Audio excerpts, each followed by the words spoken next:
I'm Logan Crawford, and right now on Spotlight, we're speaking with an amazing author. Her name is Randi McKinnon, and she has written a fantastical tale called The Magic Stones. And she is inviting readers into a whimsical world filled with mystery and enchantment.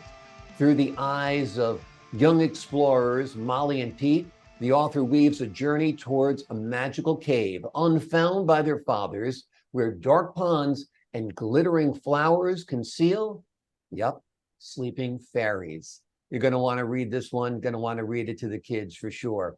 We'd like to thank this very talented author for joining us here today on Spotlight. We thank the team at Inks and Bindings for helping us put her in the spotlight today. And we ask viewers like you to support writers like her by subscribing to our channel. Randi, thanks so much for being our guest today. My pleasure entirely. So nice to see you. You live in a beautiful place, Eugene, Oregon. We talked about that when we were talking before the interview began. Do you think your beautiful surroundings helped inspire this story in some way? Yeah, in essence, it probably did. Yeah, Because I got woods and hills and everything else around me, and that's how I grew up in another country. absolutely. But you've created your own world here. Where did you get the inspiration for the story? My grandmother used to tell stories when I was little to me, and because I wasn't allowed to go out after dark. And so she just sat there by the fire and enticed me with her stories. And that's how it started. I just took one of those and embellished on it. That's wonderful. That's wonderful. That's kind of a lost art of just sitting with your kid and making up a story. My father did it with me. I did it with my kids. I used to have to tell them a little morality tale of like one day Yes. Devin and Jillian were sleeping and they said, "Hey, do you want to go out and explore the neighborhood?" And start from there about how they did what dad told them not to do and that kind of thing. Yes. But Yes. I love the characters Molly and Pete, and they kind of work as kind of an every kid for the kids who are reading. It kind of gives a vicarious experience, I think, to your children readers and your children Yes. listeners. Yes. You're Yeah. correct. And I guess that was the point of it. The illustrations are pretty amazing too. Tell us about those.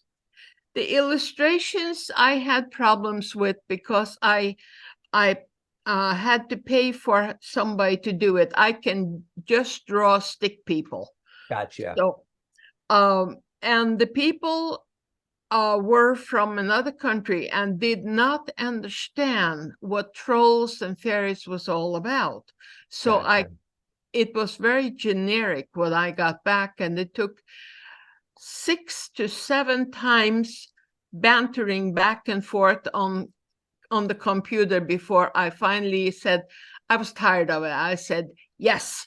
But I still wasn't quite satisfied, but it's good enough. I think it's very good. I think it's very cute. I think it captures your imagination. So I Yeah. think it's more than good enough. I think it's very good. That's for sure.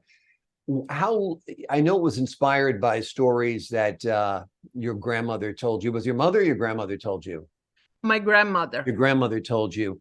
But writing this book, did it take you a while to write it? Tell me about the writing process. Yes, it took me about 6 months because I had to get details in for Yeah. the children to understand. I think it's so important that we read and not explaining to the children, just the words has got to have detail in them. Yeah. So that's what I was trying to do. Well, you succeeded, that's for sure. Tell us about the tiny fairies in the story and the role they play in it. The fairies came with the dragon. Mhm. Under the scales of the dragon, they were sailing along. And so they have a moral also that they are telling to the children, not verbally, mentally, Mhm. they're conveying. And so the head fairy are telling their tale to the children while they're sitting there, and that's entailed in the story how she cried and the tears became diamonds. Wow, that's amazing. That's amazing. That's an amazing part of the story, and very, very magical for kids as well.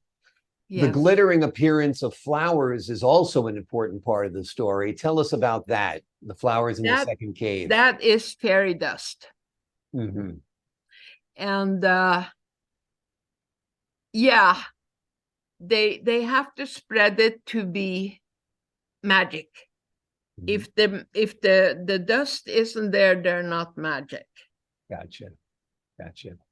Magic is important for sure. Have you read this book to any children? Yes, I read it in a I started with a third grade classroom. I read it in, and they took it and ran with it. They thought that was really nice. Then I read it to a fifth grader. And they said, how can this be? It's not real. See, they have already minimized their imagination, and that's bad news. That's what school does. You go into school as a kindergartner and you're filled with ideas and dreams and wonder and imagination. And slowly but surely, the teachers take it out of you, grab it, and throw it away and make you like everyone else, right? Yes. Yeah. Yeah. Unfortunately, that's the unfortunate part of school, is that everybody is supposed to conform, and conformity isn't needed when you're an artist. Well, nobody grabbed that creativity out of your brain, because obviously you're still a very creative, imaginative person. That's for sure. And have you envisioned this perhaps as like an animated series or a movie that children could watch? I would love to have this in a movie, a real movie, not a cartoon movie. Yeah. With a real understanding of the moral, bring the moral from the book, which is hidden in the pages, to the screen, and let that come out. I would love to have that. I think that would be wonderful. Tell us, what is the moral of the story?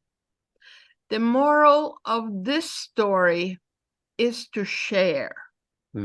Don't forget to share, and don't forget kindness. That's what the fairies are trying to say. Remember kindness. Yes, absolutely. And why do you make it that Pete and Molly can find these wondrous caves? Their fathers knew about the caves, but never actually found them.